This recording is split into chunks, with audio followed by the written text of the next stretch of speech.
Coming up, Iran and the U.S. search for common ground. For Tehran, it is extremely difficult to understand how the politics is made and led in Washington. Princeton's Seyed Hossein Mousavian discusses the state of American-Iranian relations and Tehran's nuclear program. It's just ahead on Global Ethics Forum. We are truly delighted to have as our guest this evening Ambassador Seyed Hossein Mousavian. He has been editor-in-chief of the influential daily newspaper, the Tehran Times. He has served at a high advisory level to Presidents Rafsanjani and Khatami. He was this country's ambassador to Germany for 7 years in the 1990s, and he is currently a visiting research scholar at Princeton University's Woodrow Wilson School of Public and International Affairs. I would like to review some topics which can be very important in my understanding on Iran-U.S. relations.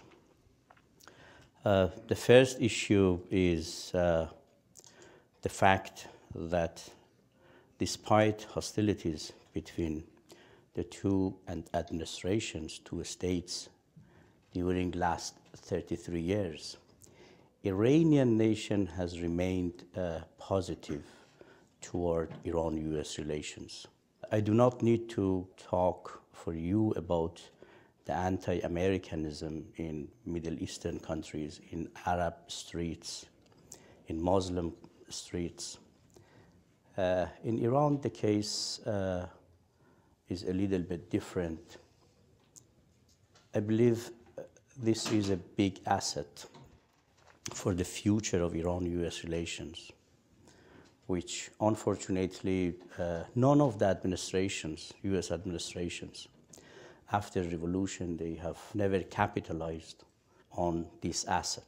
And I'm really worried with the recent sanctions, which practically are targeting Iranian people, the Iranian ordinary people, the civilians.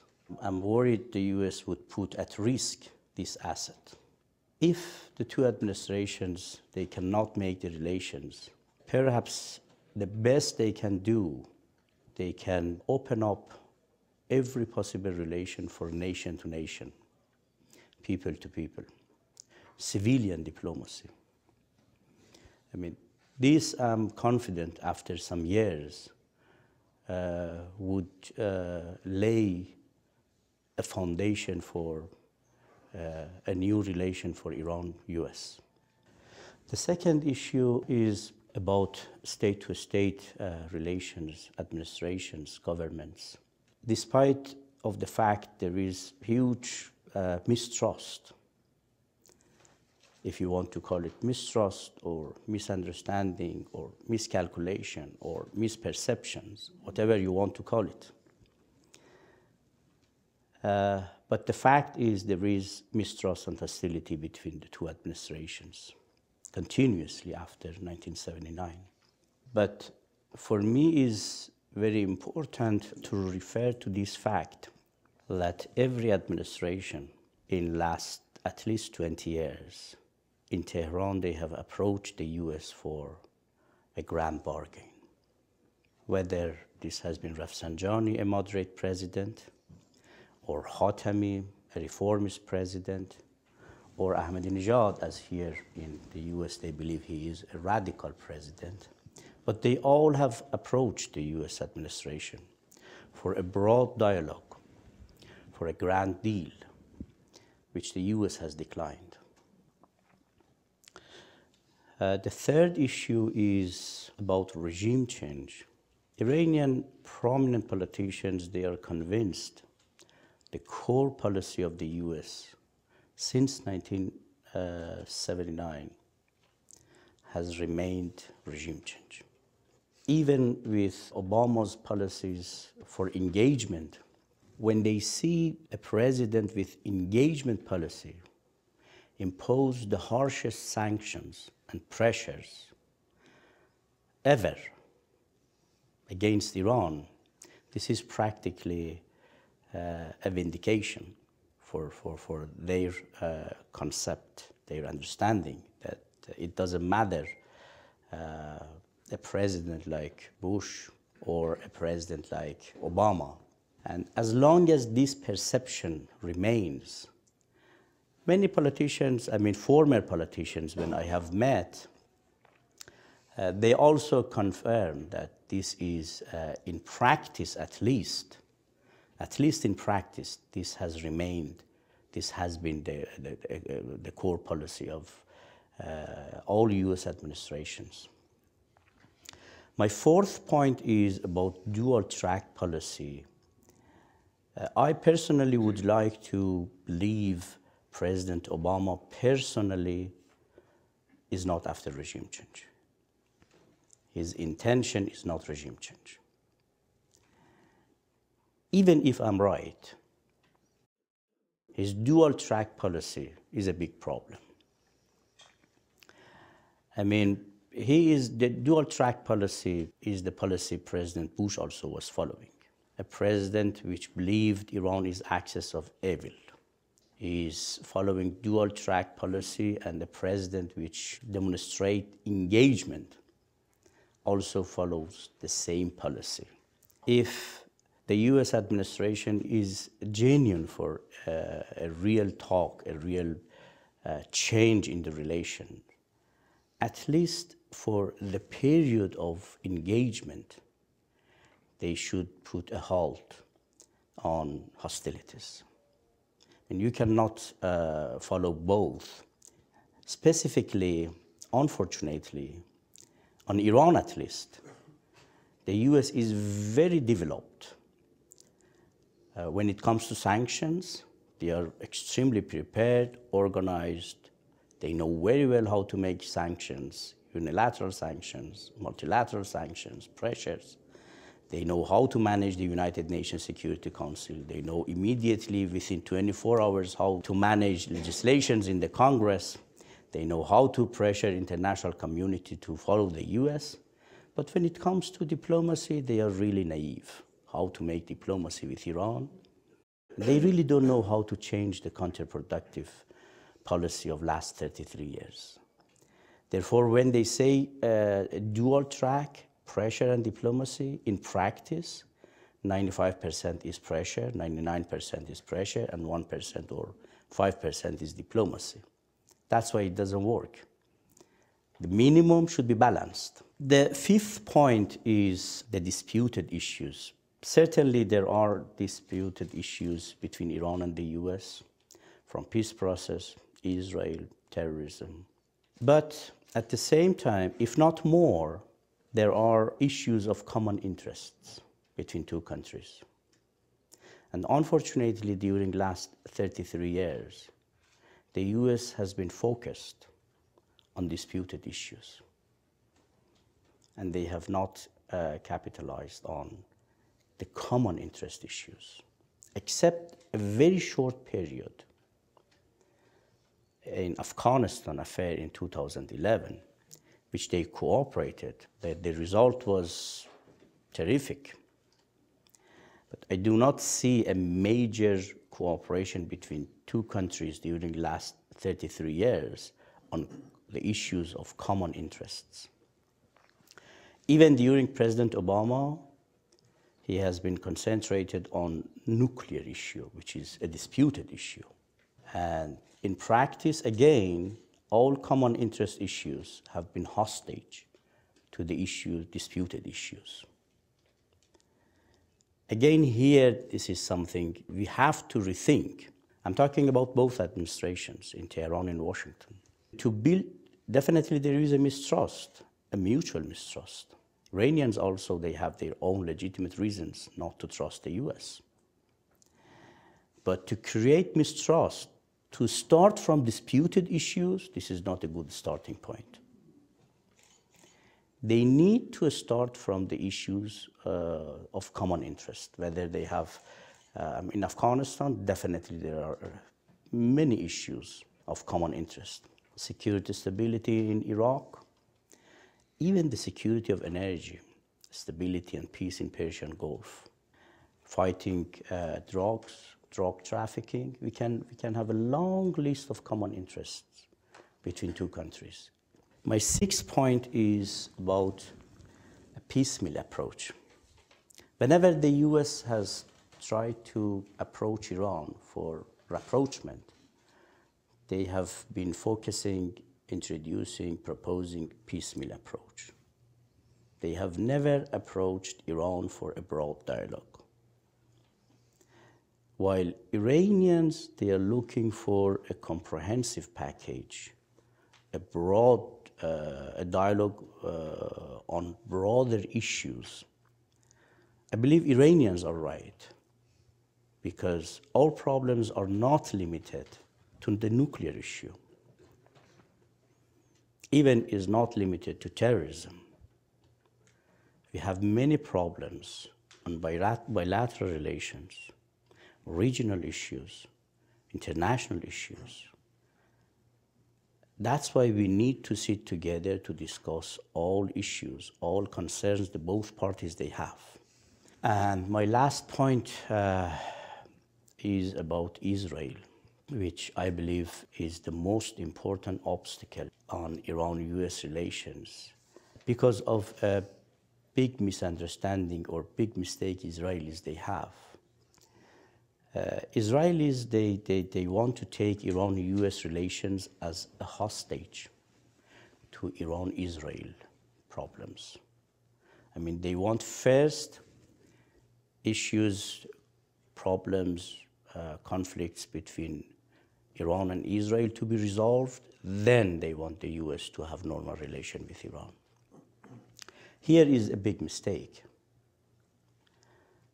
I believe the only way to modify Iranian position is rapprochement between Iran and the U.S. The course should be completely different and vice versa. First, we need rapprochement between Tehran and Washington, because for Iranians, the real national security threat is the U.S., not Israel. I mean, they do not count on Israel that much. Iran is encircled with military presence of the U.S. in Persian Gulf, in Bahrain, in Qatar, in Saudi Arabia, in Afghanistan, in Turkey, in Iraq, everywhere. That's why we need to think other way, and Israelis also, they should change their policy and attitude. Elaborate a little bit on the misperceptions from Tehran toward the United States. And following up on that, elaborate also a little bit on the grand bargain. What might it look like? For Tehran, it is extremely difficult to understand how the politics is made and led in Washington.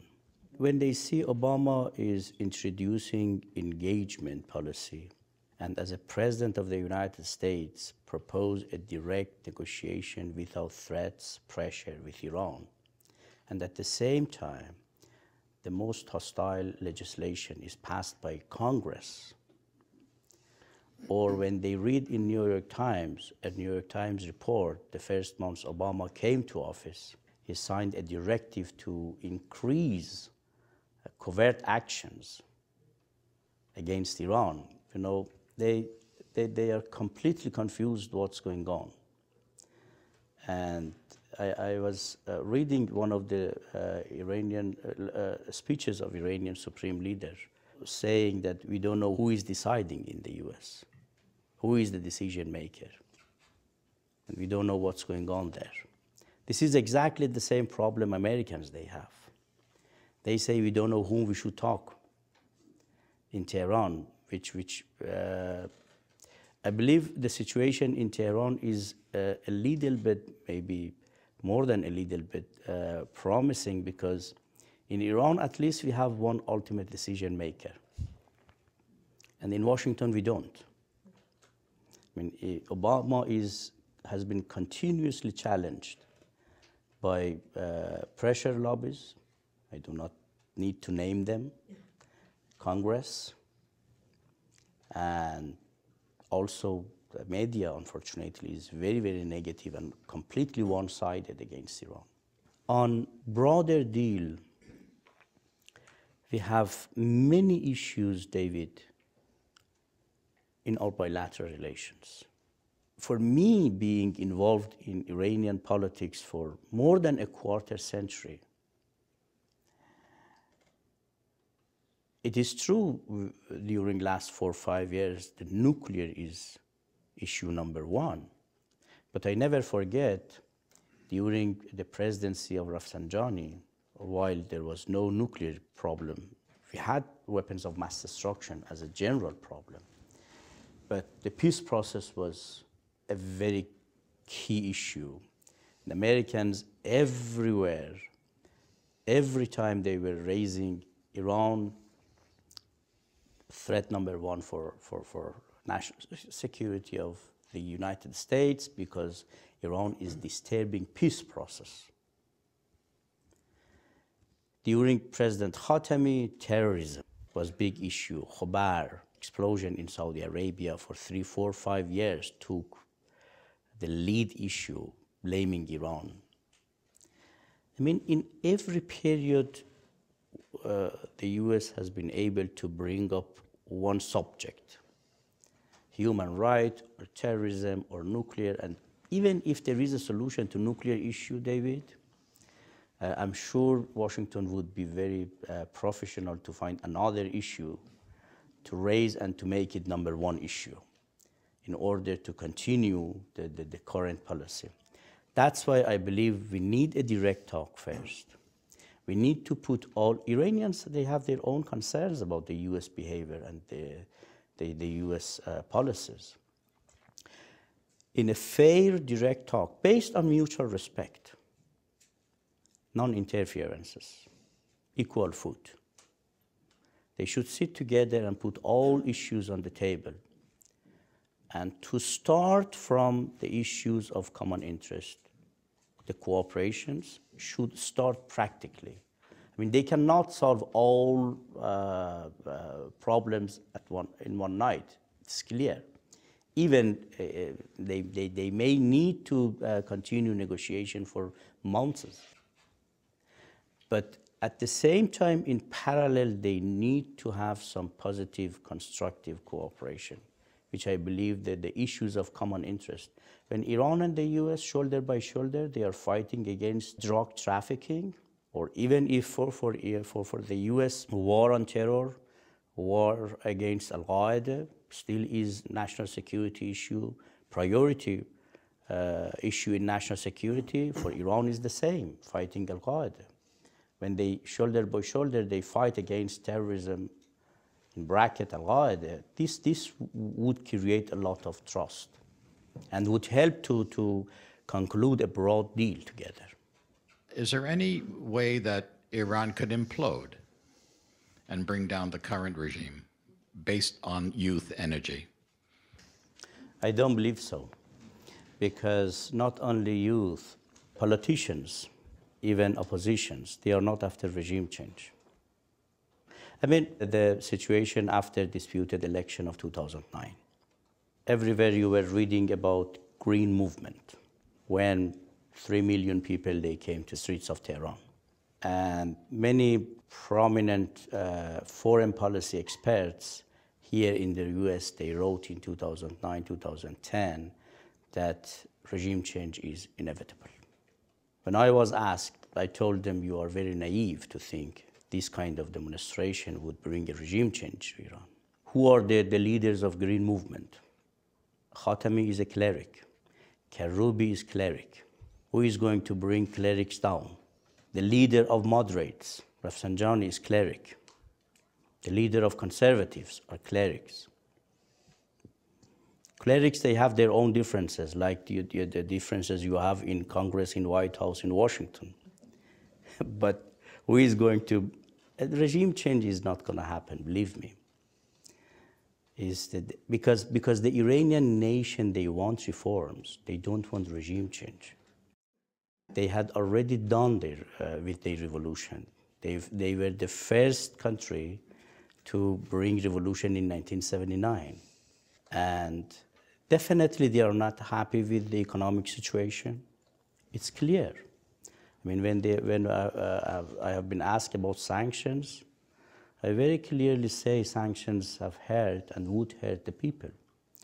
For Iranian economy, sanctions are terrible. Definitely are harming Iranian economy, Iranian people. But although majority of Iranians, they want reforms, including the leader himself. I mean, the leaders of opposition, the leaders of conservatives, if you read the parliament discussion in Iran, which is a great majority of 90%, 80% of conservatives, if you read the debates within Iranian parliament, you would understand how even conservatives strongly they are after reforms in the country, economic reform, political reform. But very, very, very minority, they are thinking about regime change. Majority, they want stability in the country, but they want reforms within the current system. It is your knowledge that Iran has not yet decided whether or not to make a nuclear weapon. And I'm curious how you know that, why you're in a position to know that, on what basis. And related to that, what would be the elements of a decision by Iran, one way or the other, to do so or not? And thirdly, so that we understand Iran better than we do now, who could actually make that decision? Who would be empowered? Who would need to be part of that decision? The NIE, National Intelligence Estimate, 16 U.S. intelligence, security, and intelligence organizations of the U.S., they have this assessment that Iran neither has nuclear bomb nor has decided to make nuclear bomb. This is not my vision. My understanding is that Iran is not after, has not been after nuclear bomb and is not after nuclear bomb. If the international community believes that Iran enriched uranium for 18 years in secrecy without knowing, letting the international community to know anything about these activities, this means Iran could have made nuclear bomb if they wanted to do so, without the US knowledge, without all intelligences the Western powers they have. I have many reasons, John. It was the US who laid the foundation of a nuclear Iran. It was not Islamic Republic. We should never forget the fact. The US decided Iran to have 23 nuclear power plants.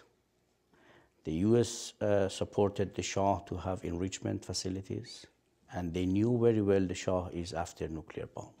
It was very well known to Western. Europeans also, they were joining the United States. France signed enrichment agreement for $1.2 billion with Iran, a consortium for enriching uranium. Germany had the first nuclear power plant, Bushehr, in 1975, $8.8 billion Deutsche Mark agreement.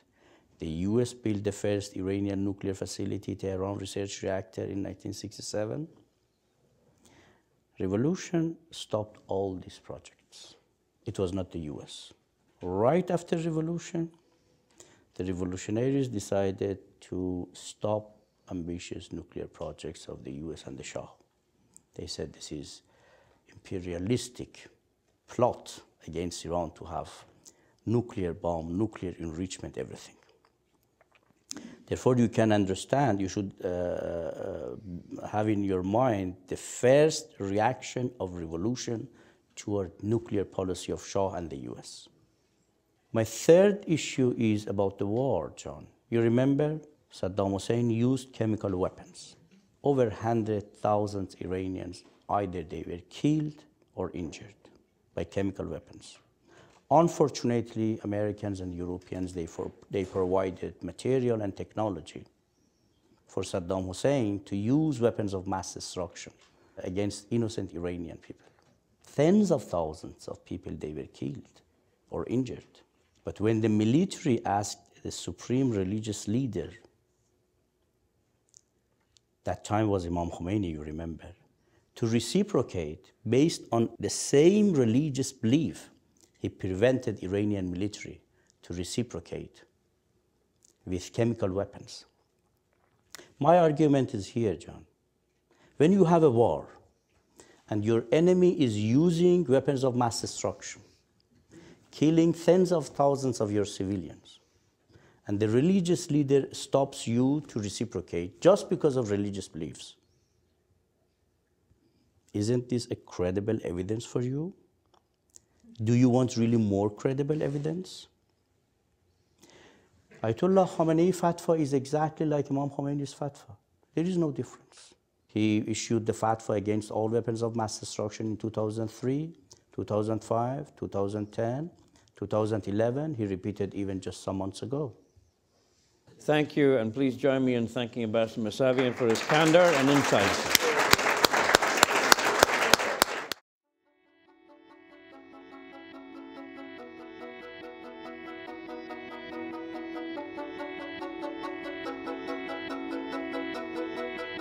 For more on this program and other Carnegie Ethics Studio productions, visit carnegiecouncil.org. There you can find video highlights, transcripts, audio recordings, and other multimedia resources on global ethics. This program is made possible by the Carnegie Ethics Studio and viewers like you.